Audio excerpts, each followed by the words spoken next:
ఇది కేవలం ఒక రేవంత్ రెడ్డిది కాదు. రేవంత్ రెడ్డి ఆఫ్టర్ ఆల్ ఒక టూల్, బీజేపీ తెలుగుదేశం చంద్రబాబు చేతుల్లో ఒక టూల్ మాత్రమే. చంద్రబాబు తన ఆటలు తెలంగాణలో సాగవని, బీజేపీ పేరు మీద కూడా తెలంగాణలో ప్రజలు మద్దతు ఇస్తలేరని పథకం ప్రకారమే రేవంత్ రెడ్డిని కాంగ్రెస్లోకి పంపించి ఇక్కడ ఒక కీలుబొమ్మలాగా ఆడిస్తున్నారు. పేరుకు కాంగ్రెస్లో ఉన్న రేవంత్ కేవలం మోడీ చంద్రబాబుల చేతిలో కీలుబొమ్మ మాత్రమే. ఈ జరుగుతున్నది మొత్తం కూడా దీని వెనకాల సూత్రధారులు వాళ్ళు. నిజమే, మాకు మొదటి నుంచి కూడా తెలుసు, కత్తి అవతల వాడిదైనా పొడిచేది మనవాడే అని. ఇది ఒక మాకే కాదు, చరిత్రలో చాలా ఉన్నాయి ఇటువంటి. అది ఇక్కడ మళ్ళీ పునరావృతం అవుతుంది, కొత్త ఏమీ లేదు. మాకు తెలుసు, మేము ఎదుర్కొంటాం దీన్ని, అందులో సందేహం ఏమీ లేదు. ఏముందని ఫోన్ ట్యాపింగ్, ఒక్కడొక్కడు రెచ్చిపోయి బల్బ్ ఎక్కువై ఇష్టం వచ్చిన పద్ధతిలో మేమ్స్ పెడుతూ, ఎవడొచ్చిండు వాడికి సమాచారం పెట్టిన వాడికి? ఎక్కడ విన్నారు? కేసీఆర్ కేటీఆర్ సంబంధమా? ఏ ఒక్క ఆడపిల్ల వచ్చి నా ఫోన్ ట్యాప్ చేసిన చెప్పారా ఇప్పటి వరకు? ఏ బల్బుతో పెడతాడు వాడు ఎవడైనా సరే? దేని కొరకు? ఇది మీడియా హౌస్ అనకపోతే స్లాటర్ హౌస్, మీడియా హౌస్ ఎట్లా అంటారు స్లాటర్ హౌస్ అనకపోతే? ఏం దాడి మీరు చేస్తున్నది? మా వాళ్ళు నిరసన చేస్తే ఒక రాయి ఏదైనా నీ కారు పగిలిందే మద్దం. కానీ మీరు చేస్తున్న దుర్మార్గంతో ఎన్ని లక్షల హృదయాల్ని గాయపరుస్తున్నారు, ఎన్ని కుటుంబాలను ఆత్మక్షోభకు గురి చేస్తున్నారు. ఇవాళ లక్షలాది మంది మా ఆడబిడ్డలు ఏడుస్తున్నారు ఇళ్లలో. ఏంది ఈ దుర్మార్గం, ఎందుకు మాట్లాడతలేరు మీరు అని మమ్మల్ని అడుగుతున్నారు.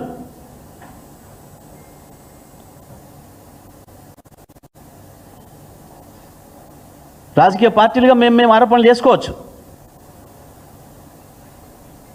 అది మా మధ్యన ఉంటుంది. మీడియా హౌస్ పేరు మీద పర్మిషన్ తీసుకొని స్లాటర్ హౌస్ నడిపే మీకు ఎవడిచ్చిండి ఇది?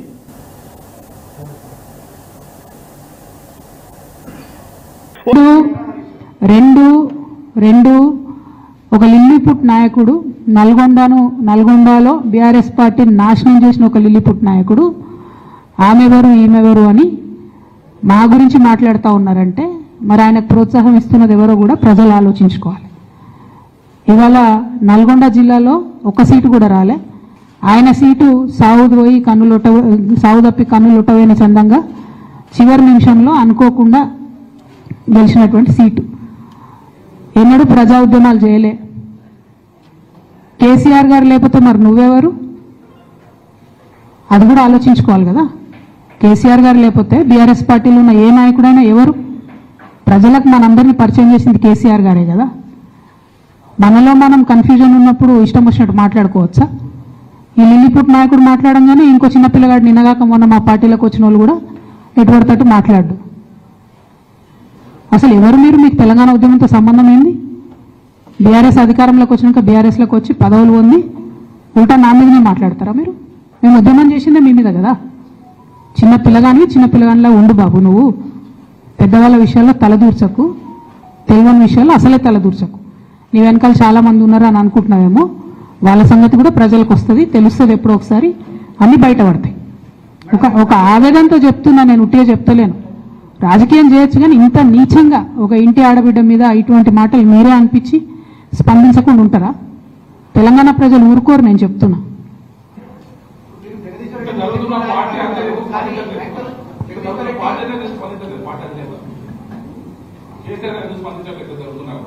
దిల్లీపూర్ నాయకులు జగదీష్ రెడ్డి అంటున్నారు మీరు. అదే జగదీష్ రెడ్డిని ఒక ఇంటర్వ్యూలో మాట్లాడుతూ కేసీఆర్ నాకు తండ్రి లాంటి వారు కూడా కలిపి సపరేట్ స్టేట్మెంట్ చేస్తాను. నేనేమంటున్నా, కేసీఆర్ గారు నాకు తండ్రి, వారికి నేను అంతరంగికంగా రాసినటువంటి ఉత్తరాన్ని బయటపెట్టి మొత్తం పార్టీలో జరుగుతున్న అంశాలన్నీ బహిర్గతం చేసింది ఎవరు ఇయాల? ఆ అంశాలన్నీ బహిర్గతం చేసి నన్ను మాట్లాడడానికి ఫోర్స్ చేసి ఇప్పుడు మళ్ళీ దాని చుట్టూ ఇట్లాంటి డ్రామాలు ఆడుతున్నటువంటి వాళ్ళు ఎవరు? ప్రజలకు కూడా తెలుస్తుంది తప్పకుండా. కానీ ఒక మన పార్టీకి సంబంధం లేని, బీఆర్ఎస్ పార్టీకి సంబంధం లేనటువంటి వ్యక్తి చేత మన పార్టీ నాయకులే ఊతమిచ్చి నా మీద వ్యాఖ్యలు చేయించారనడానికి నా దగ్గర వందలాది ఆధారాలు ఉన్నాయి. ఖచ్చితంగా అది టైం వచ్చినప్పుడు బయటపడుతుంది, ప్రజలకు కూడా అర్థమవుతుంది. అయితే ఇంపార్టెంట్ ఇష్యూ ఇక్కడ బీసీల ఇష్యూ. దయచేసి రేపటి నుంచి ఖచ్చితంగా 72 గంటలు దీక్ష చేయాలనేటటువంటి ఉక్కు సంకల్పంతో మేమందరం ఉన్నాం. ప్రభుత్వాన్ని మళ్ళీ రిక్వెస్ట్ చేస్తూ ఉన్నాం, మీరు మాకు మా బాధను చెప్పుకునే అవకాశం ఇవ్వండి. మీరు కాంగ్రెస్ అంటే బీజేపీ, బీజేపీ అంటే కాంగ్రెస్ అని తూకిత్తా అని చెప్పి బీసీలకు అన్యాయం చేసే ప్రయత్నం దయచేసి చేయకండి. మాకు 72 గంటలు మాట్లాడే అవకాశం ఇవ్వండి. మేము అక్కడ కూర్చొని సత్యాగ్రహం చేస్తాం, మా బాధలు చెప్పుకుంటాం, అంతకుమించి మేము చేసేది ఏం లేదు. దానివల్ల కేంద్ర ప్రభుత్వంలో కదలిక వస్తే శాశ్వతంగా మన ముందు తరాల బీసీ బిడ్డలకు అందరికి కూడా లాభం జరుగుతుంది. ఆ అంశాలని దృష్టిలో పెట్టవలసింది నేను కోరుతా ఉన్నాను. అట్లానే నిన్నగాక మొన్న నా మీద విచిత్రమైన వ్యాఖ్యలు చేసినటువంటి వ్యక్తి కూడా రాష్ట్ర వ్యాప్తంగా ఉన్న నాయి బ్రాహ్మణులను కించపరిచే విధంగా మాట్లాడితే అన్ని జిల్లాల్లో ఉన్న నాయి బ్రాహ్మణ సోదరులు కూడా ఇలా అగ్గి రగులుతున్నటువంటి సంగతి కూడా మీకు తెలుసు. వాళ్ళు కూడా ముందుకు వస్తారు. రేపటి నాడు దీక్షల్లో కూడా వాళ్ళందరినీ కూడా పెద్ద ఎత్తున పాల్గొనేలాగా మేము ప్రోద్బలం చేస్తూ ఉన్నాము. అల్టిమేట్గా ప్రజాస్వామ్యంలో చాలా డీసెంట్గా మా నిరసన తెలియజేస్తాము. దానికి అవకాశం ఇవ్వాల్సిందిగా మళ్ళొకసారి డీజీపీ గారికి, ప్రభుత్వానికి నేను విజ్ఞప్తి చేస్తాను.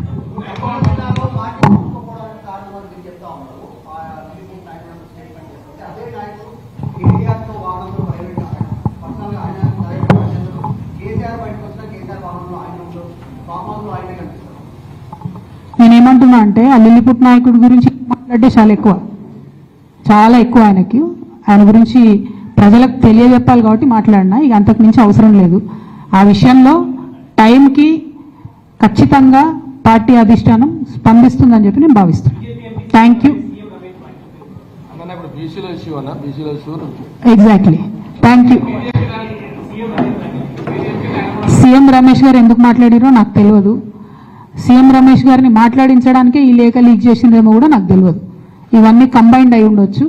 సీఎం రమేష్ గారు నాకు తెలిసినటువంటి వ్యక్తే, కానీ ఈ ఒక 5-6 ఏళ్లలో ఆయనతో పెద్ద నేను మాట్లాడింది కూడా లేదు.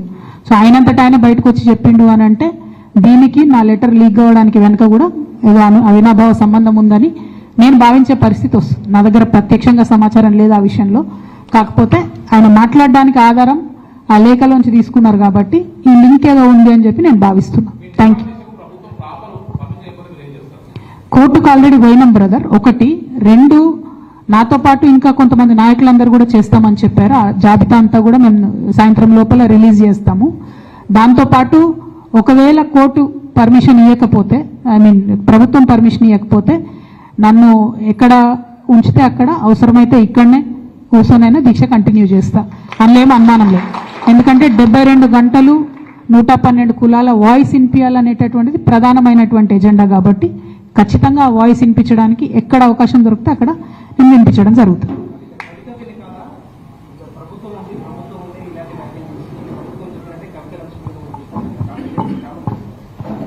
నేను అదే అంటున్నాను, మ్యాచ్ ఫిక్సింగ్ వాళ్ళకు అలవాటు, ఉద్యమంలో ద్రోహం చేసింది వాళ్ళకు అలవాటు.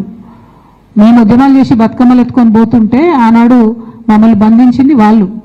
అధికారం రాగానే ఈ పార్టీలకు వచ్చి పదవులు అనుభవించింది వాళ్ళు.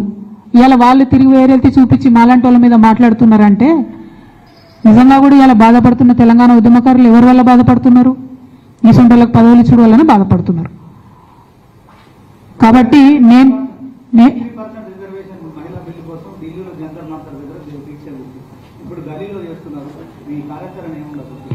33% మహిళా బిల్లు కోసం దీక్ష చేసింది అది నేషనల్ పార్లమెంట్ అండ్ అసెంబ్లీస్లో కావాలని చేసినాం కాబట్టి ఆనాడు ఢిల్లీలో చేసినామండి. దానికి ప్రియుడుగా కూడా మేము అన్ని రాష్ట్రాల్లో ఉన్న మహిళా సంఘాలతో కోఆర్డినేట్ చేసుకుని చేసాం, ఉట్టిగా చేయలే. 2 ఇప్పుడు మనం చేసేది తెలంగాణ బీసీ బిల్ కోసం చేస్తున్నాం కాబట్టి ఇక్కడ దీక్ష చేస్తూ ఉన్నాం.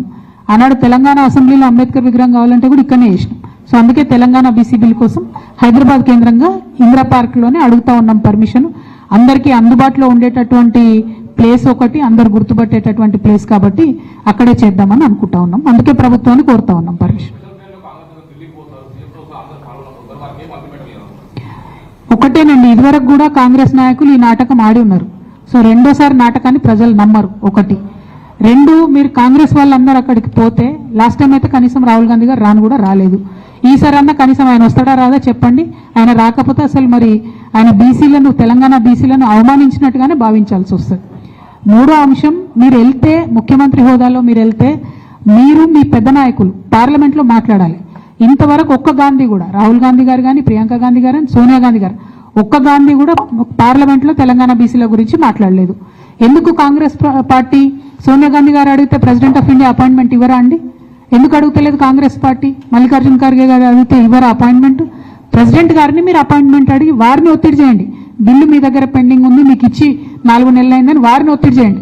అది చేయకుండా మీరు ఏది పడితే అది చేయడం అన్నది కరెక్ట్ కాదు. మీ మోసాన్ని ప్రజలు గమనిస్తున్నారు.